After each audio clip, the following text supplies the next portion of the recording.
Chers camarades, bien le bonjour. Aujourd'hui on va parler de pape. Actuellement nous en sommes au 266e pape, puisque l'évêque de Rome, François Ier, a succédé à Benoît XVI en 2013. Et sur ces 266 papes, vous vous en doutez, certains se sont particulièrement illustrés dans l'histoire par leur caractère ou leurs actes qui n'étaient pas vraiment compatibles avec la fonction ô combien sacrée que ces hommes exercent. Le pape Étienne VI est à l'origine un ecclésiaste romain issu d'une famille religieuse puisque son père était lui-même prêtre. Il est nommé évêque de Agani par le pape Formose. À la mort de ce dernier, en 896, et suite à une élection dont les circonstances sont assez floues, Étienne VI récupère le trône de Saint-Pierre en devenant le 113e pape. Il n'est pas spécialement connu pour sa piété, sa dévotion envers Dieu ou son âme particulièrement charitable. Comme Boniface VI, il n'est pas particulièrement connu pour son règne très long, puisqu'il n'a été pape qu'1 an et demi. Non, en fait, il est surtout connu pour avoir exhumé le fameux Formose et avoir collé un procès à son cadavre. Cet événement, qui a eu lieu en janvier 897, porte le nom de synode cadavérique ou de concile cadavérique. Durant ce concile, présidé par Étienne VI, une assemblée est convoquée pour juger des actes du pape Formose, à qui on reproche d'avoir péché par ambition. Pour l'occasion, le cadavre du feu pape Formose est déterré et présenté devant l'assemblée. On l'a même habillé avec sa tenue pontificale. Pour comprendre la décision un peu étrange d'Étienne VI, parce que oui, c'est assez bizarre d'aller déterrer le cadavre du mec qui l'a précédé et nommé évêque, je pense que connaître un peu le contexte peut nous permettre d'y voir un peu plus clair. À cette époque, il existe une lutte pour contrôler la papauté entre les Carolingiens et les Spolétains, ces derniers étant à la tête d'un petit état au centre de l'Italie. Cette lutte autour de la papauté pour ces deux familles est d'autant plus importante que c'est le pape qui couronne l'empereur de l'Empire romain d'Occident, ancêtre du Saint-Empire romain germanique. Alors qu'il existait depuis quelques années une alliance entre les Spolètes et la papauté, le règne de Formose y met un terme lorsque celui-ci couronne le carolingien Arnulf de Carinthie. La montée sur le trône d'Étienne VI, qui est soutenue par les Spolétains, permet à ces derniers de se venger. Étienne VI est alors contraint par ses soutiens de faire un procès à son prédécesseur. Comme vous vous en doutez, Formose ne peut pas vraiment se défendre, puisqu'il est mort et remort. Et donc le procès ne tourne pas vraiment à son avantage. Bon, c'est pas tout à fait vrai, on lui autorise quand même un avocat commis d'office, hein. Bref, Formose est dépouillé, puis amputé des 3 doigts qui jadis lui servaient à bénir, et puisqu'on a du respect pour les morts, eh bien on confie son cadavre au peuple qui le jette dans le Tibre. Même dans la mort, y a pas moyen d'être peinard, c'est bon à savoir, hein. Pour autant, les choses ne se passent pas particulièrement bien pour Étienne VI, puisque Formose était un pape apprécié, et qu'une partie du peuple prend assez mal le traitement qui lui est réservé. Quelques mois plus tard, des émeutes éclatent, et Étienne VI est fini par être déposé, incarcéré et étranglé en prison. Paix et joie sur la terre. Partons désormais quelques années plus tard pour aller à la rencontre de Serge III. Ce dernier est à l'origine issu d'une famille noble romaine. L'élection papale de Serge, qui a lieu en 898, ne se passe pas sans problème. S'il est effectivement élu, il n'est pas seul puisque Jean IX l'est aussi. Les Spolétains préfèrent ce dernier au pauvre Serge qui finit par être excommunié et qui est obligé de retourner à Caérée. En l'an 900, Jean IX décède. Le succède alors Benoît IV, puis Léon V en septembre 903, qui un mois plus tard est déposé de force par Christophore, lequel se fait ensuite élire pape lui-même. Un beau bordel qui profite à Serge. La chance tourne pour notre protagoniste. En effet, une figure montante de la vie romaine, Théophylacte de Tusculum, se révolte contre Christophore puis le fait enfermer. Il demande alors à Serge, qui selon certaines sources est son cousin, de revenir à Rome pour récupérer le trône de Saint-Pierre, ce que bien évidemment il accepte. Il est consacré pape le 29 janvier 904, soit 6 ans après son élection. Avec Serge III commence une période de la papauté que l'on appelle la pornocratie pontificale. Rien de salace, rassurez-vous. Enfin, si en fait. Durant cette période, qui dure une 50aine d'années, les papes sont les pantins de Théophylacte, qui assure le pouvoir sur le Saint-Siège, grâce à sa propre femme et à ses filles qui sont plutôt proches des politiques et religieux de la région. Serge III succombe lui-même au charme de l'une de ses filles, Marozia, alors que cette dernière n'est âgée que de 15 ans. De leur union illégitime naîtra un fils dont la paternité n'est en fait pas certaine, mais qui deviendra lui aussi pape plus tard comme son père supposé. Serge, ce n'est pas le premier ou le dernier pape à avoir une liaison, et d'ailleurs il n'est pas vraiment connu pour ça. Par contre, c'est un des seuls qui a légitimé son fils. Mais ça non plus, ça n'est pas pour ça qu'il est connu. Non, en fait, c'est pour le traitement qu'il réserve à ses prédécesseurs. Comme Étienne VI, Serge III a manifestement un problème avec les papes auxquels il a succédé. Si Étienne VI a fait déterrer un pape bel et bien mort, Serge III a plutôt le problème inverse. Il aimerait bien que ses deux prédécesseurs, encore bien vivants, Léon V et Christophore, finissent 6 pieds sous terre. Pour régler le problème, une seule solution, il les fait étrangler en prison. Et d'ailleurs, même si on n'est pas sûr que ça soit le bon Christophore qui soit assassiné, eh bien ce dernier finit tout de même par disparaître de la circulation. Allez, continuons sur notre belle lancée avec un descendant de Serge III et Théophylacte, petit-fils de Mariozza, elle-même compagne du pape commanditaire de meurtre, Octavien. Octavien devient pape sous le nom de Jean XII à l'âge de 20 ans seulement.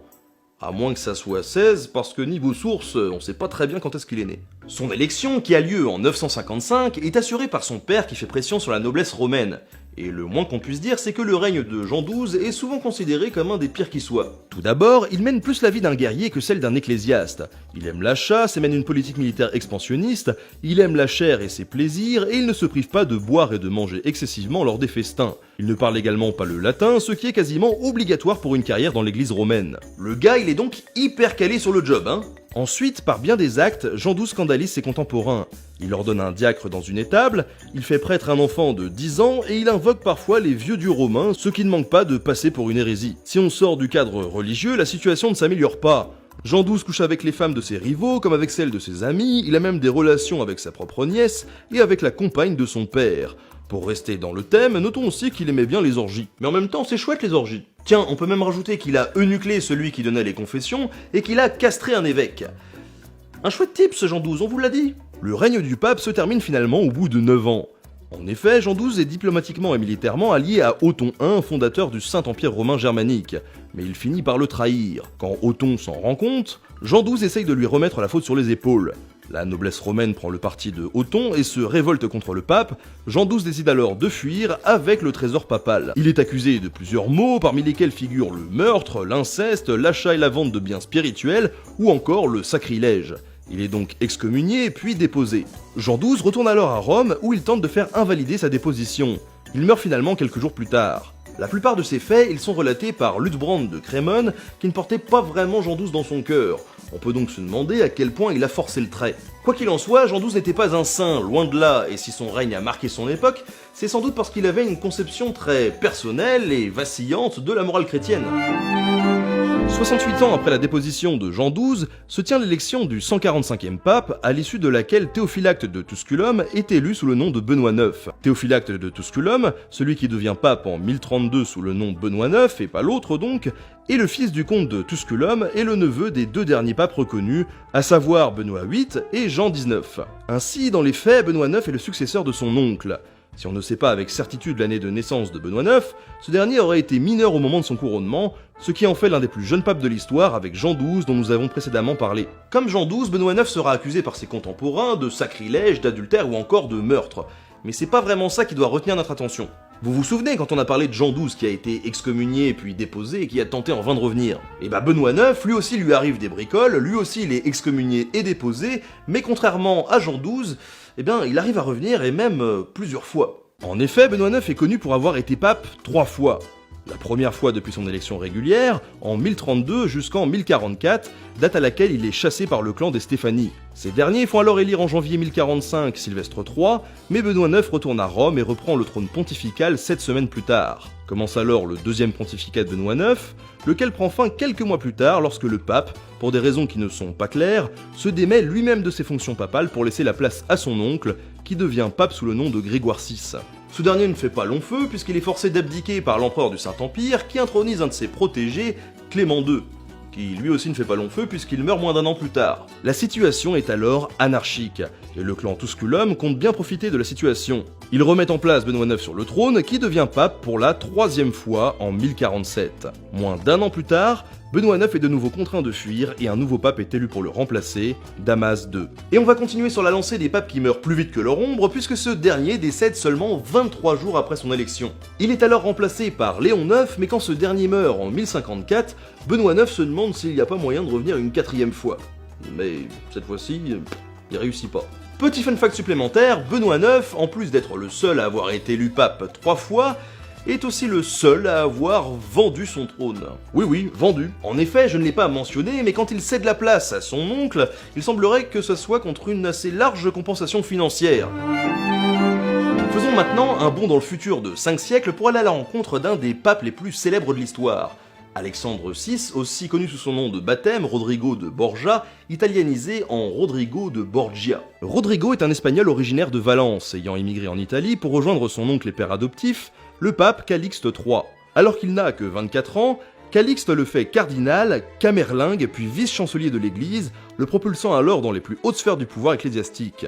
En 1492, alors qu'il a 61 ans, il est élu pape par les 2/3 des cardinaux présents au conclave. Si aucune preuve de corruption ne nous est parvenue, il semblerait que Rodrigo Borgia ait soudoyé ses pairs pour se faire élire. En tout cas, c'est ce que disent les mecs qui étaient en compète avec lui, moi je sais pas. Quoi qu'il en soit, il est couronné le 11 août 1492 et il prend le nom d'Alexandre VI. Le règne pontifical d'Alexandre VI est parfois considéré, comme celui de Jean XII, comme le pire de l'histoire. En effet, bien que prêtre, Alexandre VI est plutôt penché sur la chose. Il a tout d'abord plusieurs enfants avec une femme nommée Vanosa, puis plusieurs liaisons dont au moins une avec une femme beaucoup plus jeune que lui, puisqu'il a déjà 58 ans.